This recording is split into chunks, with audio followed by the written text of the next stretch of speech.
Bulletin में सबसे पहले अहम खबर यह है कि पेशावर हाई कोर्ट ने सुन्नी इत्तेहाद काउंसिल के कोटे की मखसूस नशिस्तें पाने वाले अरकान को हलफ उठाने से रोक दिया है। पेशावर हाई कोर्ट के मखसूस नशिस्तों के अरकान के हलफ उठाने पर कल तक हुक्म इम्तना जारी किया है। जस्टिस इश्तियाक इब्राहिम और जस्टिस शकील अहमद ने सुन्नी इत्तेहाद काउंसिल की दरखास्त पर हुक्म इम्तना जारी किया है। पेशावर हाई कोर्ट ने इलेक्शन कमीशन को कल तक जवाब जमा कराने का हुक्म दिया है। इसकी तफसील जानते हैं, दानियाल अजीज ने हमें ज्वाइन किया। दानियाल, इस हुक्म इम्तना का इतलाक कौन कौन सी असेंबलियों पर होगा? देखिए जी, इसका इतलाक फैसला जो जारी किया गया उसके मुताबिक सिर्फ नेशनल असेंबली तक महदूद है और फैसला जारी किया गया। फैसले में कहा गया है कि दरख्वास्त गुजारों ने ख्वातीन और अक़लियतों के कौमी असम्बली में नशस्तों के अलाटमेंट को चैलेंज किया है। इस तरह फैसले में यह भी कहा गया है कि इनका मौक़िफ़ था कि जो मखसूस नशस्तें अलाट हुई है वो आइन के आर्टिकल 6, 51 और 104 और इलेक्शन एक्ट के रूल्स 92 और 94 के खिलाफ है। इस तरह फैसले में यह भी कहा गया है कि दरख्वास्त गुजार के मुताबिक आइन के इन शिकों पर अमल दरामद जो है वो नहीं किया गया और दरख्वास्त गुजार के मुताबिक इन नशस्तों की अलाटमेंट जो है वो गैर कानूनी है। फैसले में यह भी बताया गया कि कल तक तमाम फरीकों को नोटिस किया जाता है और स्पीकर कौमी असम्बली कल तक मखसूस नशस्तों पर नए अरकान से हल्फ न ले। इस तरह जो अटॉर्नी जनरल और एडवोकेट जनरल है उनको भी फैसले में नोटिस किया गया और चीफ जस्टिस इस केस की समाअत के लिए लार्जर बेंच तश्कील दे, यह भी फैसले में लिखा गया है। जी, पेशावर हाई कोर्ट ने सुन्नी इत्तेहाद काउंसिल के कोटे की मखसूस नशिस्तें पाने वाले अरकान को हलफ उठाने से रोक दिया है। अच्छा, ये भी बताइए दानियाल के जो हुक्म इम्तना जारी हुआ है, अब पेशावर हाई कोर्ट ने इलेक्शन कमीशन को कल तक जवाब जमा कराने का हुक्म दिया है, यानी कल तक का वक्त है? जी बिल्कुल, ये आज ही इन्होंने दरख्वास्त दी थी और काजी अनवर एडवोकेट इसमें वकील थे। उन्होंने दरख्वास्त किया कि जो इलेक्शन कमीशन ने हमारी मखसूस नशस्तें दीगर सियासी जमातों को दी है उस पर हुक्म इम्तना जारी किया जाए और ये हमारे सुन्नी इत्तेहाद कौंसिल के जो अरकान है उनका हक है और ये इनको दी जाए। तो उस पर आज ही फिर समाअत के लिए मुकर्रर हुई और समाअत हुई। उस पर 2 रुकनी बेंच ने समाअत की, फिर अदालत ने फैसला महफूज किया और महफूज फैसला जो सुनाया तो वो कल तक उस पर समाअत जो है मुलतवी किया और election commission, advocate general office, attorney general office इनसे जवाब तलब कर लिया और लार्जर बेंच के लिए chief justice Peshawar high court के पास जो है वो भेज दिया। इस तरह नेशनल असेंबली के स्पीकर को जो है उसको भी फैसले में लिखा गया कि नेशनल असेंबली के स्पीकर जो है वो कल तक जो मखसूस नशस्तों पर अरकान मुंतखब हुए उससे हल्फ न उठाया जाए। तरह कल जो है मुमकिन तौर पर जो इलेक्शन कमीशन है, अटॉर्नी जनरल, एडवोकेट जनरल इस पर अपना जवाब जो है जमा करेंगे। बहुत शुक्रिया आपका दानियाल अजीज। और पीटीआई के सेनेटर फैसल जावेद ने सेनेट में इजहार ख्याल करते हुए कहा है कि मखसूस नशिस्तों पर पाकिस्तान तहरीक इंसाफ की हिमायत याफ्ता सुन्नी इत्तेहाद काउंसिल का हक बनता है। ये भी कहा कि पीटीआई की जायज नशिस्तें रोकी गईं और दीगर सियासी जमातों को दे दी गई। तहरीक इंसाफ की या सुन्नी इत्तेहाद काउंसिल की जायज सीटें ना सिर्फ वो रोकी गई बल्कि इनको दूसरी पार्टीज को वो किस कानून के तहत दे दी गई है, ये सवाल है। आज हम देख रहे हैं कि मैचेस हो रहे हैं पीएसएल के, वहां पे जो खाली नशिस्तें हैं वो भी आप ले लो, वो भी इनको दे दे। इन नौजवानों की वोट के साथ ये होगा, वोट दे दे। लोगों की मंशा क्या है कि इनकी इतनी सीटें हो, इनको हमने वोट दिया है। अव्वल तो आपने मैंडेट चोरी किया है। 180 सीटें नेशनल असेंबली की तहरीक इंसाफ ने जीती हैं। सुप्रीम कोर्ट ने साबिक वज़ीर आज़म जुल्फ़िकार अली भुट्टो की फांसी से मुतालिक सदारती रेफरेंस पर अपनी राय देते हुए कहा है कि साबिक वज़ीर आज़म जुल्फ़िकार अली भुट्टो को फेयर ट्रायल का हक नहीं दिया गया। लाहौर हाई कोर्ट और सुप्रीम कोर्ट की कार्रवाई आइन में दिए गए बुनियादी हुकूक के आइन के आर्टिकल 4, 9 और 10A के मुताबिक नहीं थी। 9 रुकनी लार्जर बेंच की मुतफ़िका राय सुनते ही बिलावल भुट्टो जरदारी आबदीदा हो गए। सुप्रीम कोर्ट ने राय दी कि आइन और कानून में ऐसा कोई मैकेनिज्म नहीं है कि इस इख्तियार समाअत में भुट्टो की सजा कलअदम करार दी जाए। सुप्रीम कोर्ट ने करार दिया कि भुट्टो केस का फैसला सुप्रीम कोर्ट से नजरसानी मुस्तरद होने के बाद फाइनलिटी इख्तियार कर चुका है। अदालत शहादतों का दोबारा जायजा लेकर फैसले को कलअदम करार नहीं दे सकती। सुप्रीम कोर्ट ने यह भी कहा कि इस्लामी तनाजुर में भुट्टो ट्रायल का जायजा लेने के सवाल पर अदालत को मुआवनत नहीं मिली है। माजी की गलतियों के अजाले के बगैर दुरुस्त समत में नहीं जा सकते। जब तक गलतियां तस्लीम ना करें खुद को दुरुस्त नहीं कर सकते। हम जजेस पाबंद हैं कि कानून के मुताबिक फैसला करें।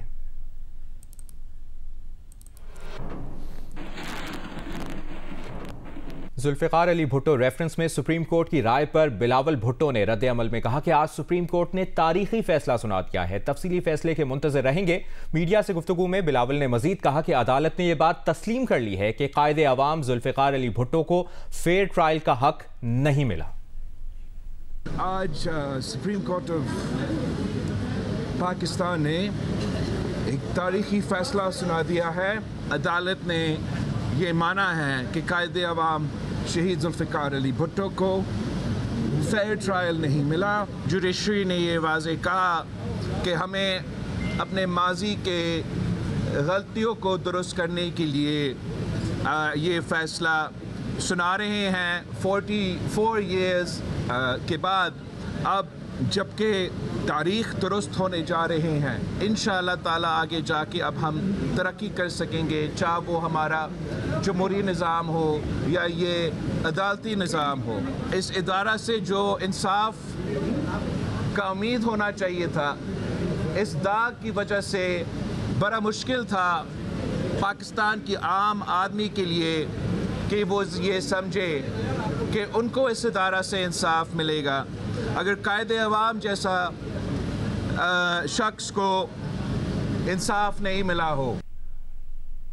और आपको ये भी बता दें कि वज़ीर आज़म शहबाज शरीफ ने नई विफाकी काबीना की तश्कील के लिए करीबी रुफ़का से इब्तदाई मुशावरत मुकम्मल कर ली है। ख्वाजा आसिफ को वज़ीर दिफा, इसहाक डार को वज़ीर ख़ारजा, जबकि मोहम्मद औरंगज़ेब को मुआशी टीम का सरबराह बनाए जाने का इम्कान है। इस पर रिपोर्ट कर रहे हैं अयाज अकबर यूसुफ़। ख्वाजा आसिफ वजीर दिफा, इसहाक डार वजीर खारजा, मोहम्मद औरंगजेब को माशी टीम का सरबराह बनाए जाने का इम्कान। एहसन इकबाल को मनसूबा बंदी और तरक्की और निजकारी की वजारतों का कलमदान दिए जाने का इम्कान। वज़ीर आज़म शहबाज शरीफ ने नई वफाकी काबीना की तश्कील के लिए करीबी रुफ़का से इब्तिदाई मुशावरत मुकम्मल कर ली। जियो न्यूज़ को मालूम हुआ है कि अता तारड़ को वजारत इत्तलात और नशरियात, रियाज पीरज़ादा को बैनुल सूबाई राब्ता का कलमदान मिलने का इम्कान है। राना सनाउल्लाह को मामले ख़ुसूसी बराए दाखिला, अमीर मकाम को वजारत आबी वसाइल, मुसद्दिक मलिक को पेट्रोलियम और तवानाई का कलमदान दिए जाने का इम्कान है। एमक्यूएम के मुस्तफा कबाल को साइंस एंड टेक्नोलॉजी का वजीर बनाए जाने का इम्कान है, जबकि फैसल सब्जवारी को पोर्ट्स एंड शिपिंग और फारूक सत्तार को वजारत ओवरसीज दिए जाने का इम्कान है। अयाज अकबर यूसुफ, जियो न्यूज़, इस्लामाबाद। वज़ीर आला पंजाब मरियम नवाज ने कहा है कि ऑपोजिशन के लोग इस वक्त आलम सोग में हैं, उनकी जहनी हालत ठीक नहीं है। हारे हुए माइंडसेट का काम सिर्फ इंतशार, नफरत अंगेजी, जलाओ घेराव और खिदमत से रोकना है। लाहौर में प्रेस कॉन्फ्रेंस के दौरान मरियम नवाज ने कहा कि वो तनकीद के खौफ से पंजाब के 12.5 करोड़ अवाम की खिदमत का काम नहीं रोक सकती। इस वक्त ऑपोजिशन में लोग बैठे हैं, मुझे पता है कि वो एक स्टेट ऑफ मोर्निंग में और उनको एक वो जो एक ज़हनी हालत उनकी ठीक नहीं है, हर चीज़ पे वो तनकीद करेंगे। लेकिन मेरा काम जो है ना, वो तनकीद से डर के या तनकीद के खौफ से जो मेरी असल ज़िम्मेदारी है, जो 12.5 करोड़ अवाम है पंजाब की, अल्लाह ताला ने वो ज़िम्मेदारी दी है, पंजाब की अवाम ने मुझे वो ज़िम्मेदारी दी है, मेरा वो निभाना तरदीद उसकी जो तनकीद है उसके डर से अगर मैं वो काम छोड़ दूं तो ये बहुत गलत बात है। मुझे बिल्कुल परवाह नहीं है। एक हारा हुआ माइंडसेट है, उनका काम इंतशार फैलाना है, उनका काम खिदमत से रोकना है, उनका काम लड़ाई झगड़ा है, उनका काम पोलराइजेशन है, उनका काम घेराव जलाओ है। तो मैं उनको ये कह देना चाहती हूँ कि आपने जो करना है वो करें। पीपल्स पार्टी के सेनेटर मौला बख्श चांडियो का कहना है कि सूबाई खुद मुख्तारी की मुजवज़ा तरमीम 18वीं तरमीम के खिलाफ साजिश है। सेनेट में इजहार ख्याल करते हुए उन्होंने ये भी कहा कि 18वीं तरमीम के खिलाफ साजिशें पीपल्स पार्टी के लिए नाकाबिले कबूल है। ये जो तरमीम आई है सूबाई खुद मुख्तारी की 18वीं तरमीम, इसके खिलाफ जो साजिशें हो रही हैं हम उनको पसंद नहीं करते, वो हमारे लिए नाकाबिले बर्दाश्त हैं। ये जरदारी साहब और पीपल्स पार्टी की हुकूमत का कारनामा था कि उन्होंने पाकिस्तान को सफ़र को आगे बढ़ाने के लिए पाकिस्तान के वफाक पर सूबों के एतमाद को मजीद बहाल रखने के लिए 18वीं तरमीम हुई। कायद मुस्लिम लीग नून नवाज शरीफ के वकील काजी मिसबा का कहना है कि हुसैन और हसन नवाज 12 मार्च को वतन वापस आ रहे हैं। हुसैन और हसन नवाज एहतसाब अदालत में पेश होंगे। ये 3 केसेस रेफरेंसेस थे, एवनफील्ड था, अल अजीज़िया था और फ्लैगशिप रेफरेंस था। इन तीनों रेफरेंसेस में दीगर तमाम जो अफराद थे उन सब को हाई कोर्ट से बरी कर दिया गया। तो ये 2 रह गए थे जो अदालत में पेश नहीं हुए थे, तो ये इंशाल्लाह नेक्स्ट डेट पे जो है वो अदालत में आ जाएंगे। तो हसन नवाज, हुसैन नवाज जो है वो 12 मार्च को वापस आ रहे हैं इंशाल्लाह। मुल्क में भंग की सनती और दवाओं में इस्तेमाल के लिए काश्त का ऑर्डिनेंस जारी कर दिया गया है। Cannabis control and regulatory authority ordinance 2024 के मुताबिक भंग के सनती इस्तेमाल के लिए काश्त की इजाज़त होगी। इस ज़िम्न में भंग कंट्रोल और रेगुलेटरी अथॉरिटी कायम कर दी गई है जो भंग की काश्त से मुतालिक मंजूरी और लाइसेंसेस का इजरा करेगी। ऑर्डिनेंस के मुताबिक भंग के पौधे की काश्त, रिफाइनिंग और मैन्युफैक्चरिंग को मुनज़्ज़म करने के लिए और दवाओं और सनती इस्तेमाल के लिए प्लांट लगाने की इजाज़त होगी। ऑर्डिनेंस का निफाज 14 फरवरी 2024 से हुआ। इसके तहत भंग कंट्रोल और रेगुलेटरी अथॉरिटी कायम की गई है जिसका हेड ऑफिस इस्लामाबाद में होगा। अथॉरिटी डायरेक्टर जनरल और बोर्ड ऑफ गवर्नेंस पर मुश्तमिल होगी। उनकी तामीनाती वज़ीर आज़म करेंगे। बोर्ड ऑफ गवर्नेंस पे सेक्रेटरी दिफा, काबीना, कानून, नेशनल फूड सिक्योरिटी, सूबाई चीफ सेक्रेटरीज और 2 प्राइवेट मेंबरान शामिल होंगे। अथॉरिटी भंग के दवाओं और सनती इस्तेमाल के लिए काश्त की इजाज़त देगी। अथॉरिटी भंग के सनती इस्तेमाल की निगरानी के साथ साथ मॉनिटरिंग भी करेगी। बैनुल-अक़वामी कंपनीज के साथ ताउन भी कायम करेगी और भंग के गैर कानूनी इस्तेमाल पर तादीबी कार्रवाई कर सकेगी। सऊदी दारुल हुकूमत रियाद में यूएसएड की जानिब से पाकिस्तान इन्वेस्टमेंट रोड शो का एहतमाम किया गया। तकरीब में सऊदी अरब, अमरीका और बरतानिया के सरमाकारों की बड़ी तादाद मौजूद थी। सऊदी अरब की अहम शख्सियात और पाकिस्तानी सफारतखाने के अफसरान भी रोड शो में शरीक हुए। रोड शो के ऑर्गेनाइजर अली फहद का कहना है कि पाकिस्तान इन्वेस्टमेंट रोड शो का मकसद पाकिस्तान की मुआशी तरक्की और सरमाकारी के मौके को फ़रोग देना है। पाकिस्तान में यूएसएड के डायरेक्टर ने कहा कि अमरीका पाकिस्तान और इसके अवाम की सलाहियत पर यकीन रखता है। पाकिस्तान की मजबूत और मुस्तहकम मईशत के लिए मिलकर काम कर रहे हैं ताकि तमाम सेक्टर्स में सरमाकारी को फरोग दिया जा सके। रोड शो में शरीक पाकिस्तानी कंपनीज के मालिकान और नुमाइंदों ने तकरीब को खुशाइंद करार दिया।